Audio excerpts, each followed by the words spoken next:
I would recommend that we look at a condition of motion that I continue this to some date in the future. 2022? I don't think it'll last till 2022, but we can always try. But I think there's some stuff that we really need to get information-wise. It's my understanding that the applicant has asked us to ultimately table this, and I would assume, Mr. Norman, that upon your request of that, is there some timeline that you have? I mean, I'm happy to table this as well, but is there some, I know there's other jurisdictions you're working with. Is there any estimate on when you might be bringing this back as a request item to this board? Well, Wasatch County asked for, some specific things. I really think that they covered a lot of it, meaning refine the numbers as to, what it would be difference-wise to take it underground.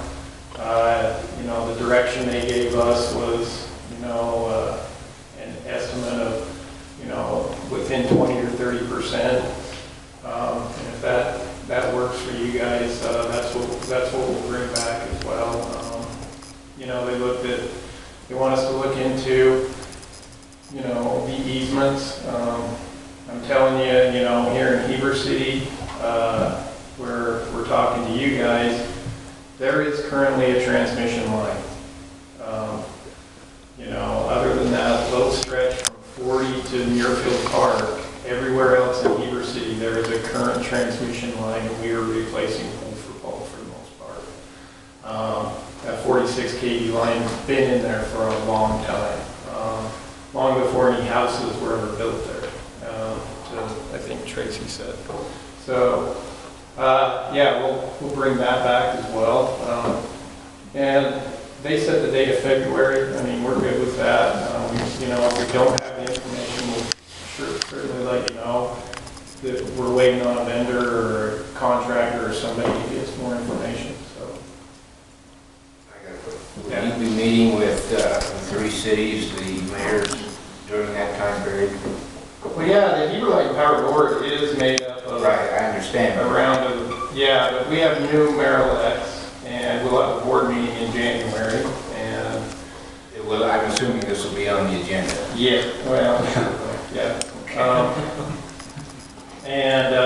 We'll continue working with people, but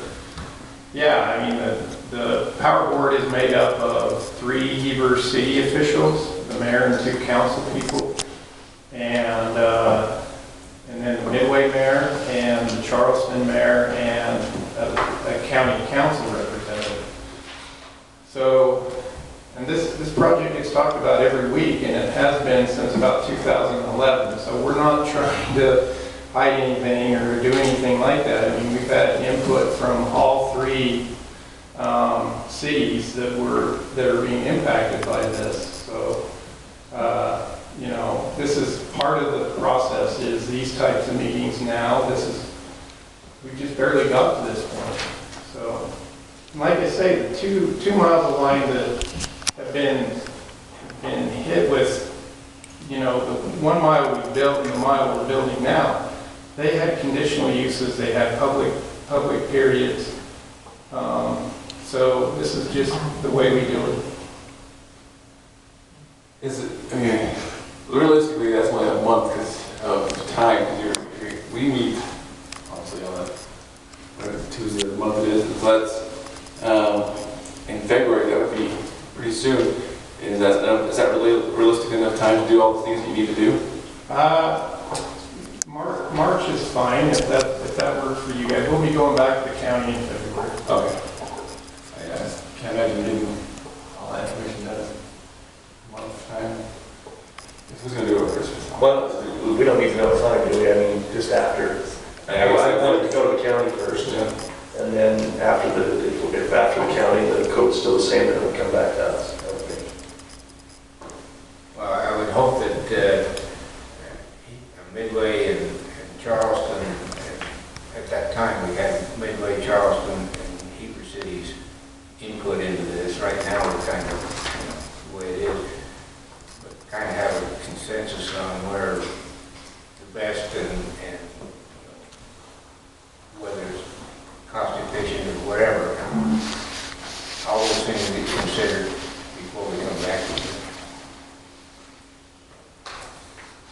So I would guess, Jason, it's safe to say that over the last few years, the board has known about this plan and the direction, the route. It's been discussed in your board meetings with representatives from all the cities. Yes. So it's not something that's just going to happen overnight. All of a sudden, we're going to change gears. We may change appearance and things like that, but it's not like these new leaders are going to be totally shocked that it hasn't been talked about previous to other leaders of their cities. No, I would hope not. I mean, I've been going to public meetings, council meetings once a year and talking about this project. You know, sometimes the conversation goes to something else. We don't talk about it very long, but it's in my presentation. Okay. Yeah, I don't think it's a surprise to No. anyone. I've known about this for, We may not have known all the it's details. noticed here, so I don't think anybody can say that no one anticipated this coming. I guess to the point of Mrs. Kohler, or excuse me, I completely apologize, not Kohler. Heidi Franco, are there items as a board here specifically that, in addition to, I don't have a list of what was talked about with Wasatch County, so It's rough around this one, yeah. I can send the emails.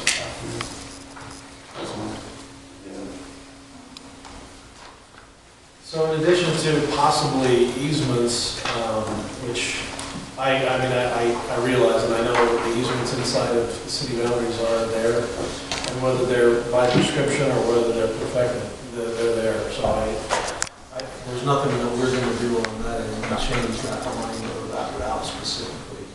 I can't see any other information specific to the construction and alignment that would be of any additional benefit to us necessarily. It was brought up as a geotechnical report. Personally, I don't see how that becomes a real benefit to perform that kind of study, but I'm here to just put it out. If there's anything that the board sees as additional studies that would be beneficial, but I'm not proposing any. I'm just simply saying, does anyone else have any ideas or thoughts on that? I don't. I would think that we're looking for the same information that's going to be shared with the county. At the end of the day, this board will make a decision whether it's a go or a no-go, according to the current Heber City portion. Tony, correct me if I'm wrong, we're here with a conditional use. But we will make So, a conditional use permit. A conditional use is going to be is a permitted use with mitigating conditions. Yes. So we've got to realize on our end, on the conditional use, it's not necessarily a yes or a no. It's only a no if those mitigation processes that we feel are important to deal with are not addressed sufficiently by the applicant. So You are correct. That's what we would probably like, and is kind of what your thoughts are there. We gave some stuff to Tony about the type of poles, wood, steel, type of arms, and review that and let us know if we're even close to what your conditions would be. yeah, because I look at it from the standpoint of we have poles that are already there, and if we're replacing pole for pole, it would be an issue of, I'm going to leave the burying side of this discussion aside. That's a completely separate topic in my opinion, based on the fact that you're already operating a line that's above ground right now, and then, that becomes real problematic unless you're willing to go ahead on your own, as far as the power company is concerned, but you're already operating overhead lines. And the continuation of those lines, I don't think we're gonna have a whole lot of leeway to even talk about burying those lines because of that existing use right there. So simply as a matter of, if those poles get replaced, what are the mitigating factors that we would be dealing with? Definitely poles that would be less blaring, less Well, I think visually it's impactful, really listed what which is what the Wasatch county County asked is. for. So I think we want the same information. I can't imagine there being. Well, the poles, the specifications for the poles are already listed in the code, right? Right. Well, there's some height challenges, different things, whether you could do a wood pole, you could do a steel pole, according to how it's written and what I read. And we could tie that into conditional use based on appearance and heights. I mean, there are some reasons why taller poles work. I'm not a power expert, but there's a reason why they go taller pole, the strand, get it tight, those type of things. So I can't make the motion, continuance, but I would think that if we're going to make one, we should have the same conditions that we want to see from the, and then we can have another discussion. Mr. Chairman, I would make a motion that we continue this to a later time, to be determined by Heber Light and Power when they're ready to come back with us, with the same information that Wasatch, that I understand that Wasatch County has addressed or asked for.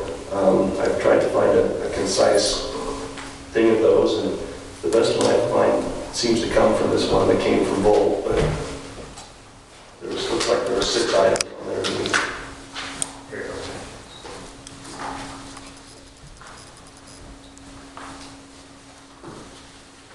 So there's 7 on it. There's the actual.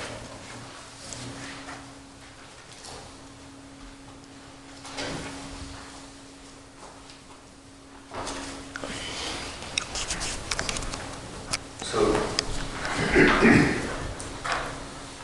can I just simply say that we would request the same things that Wasatch County said?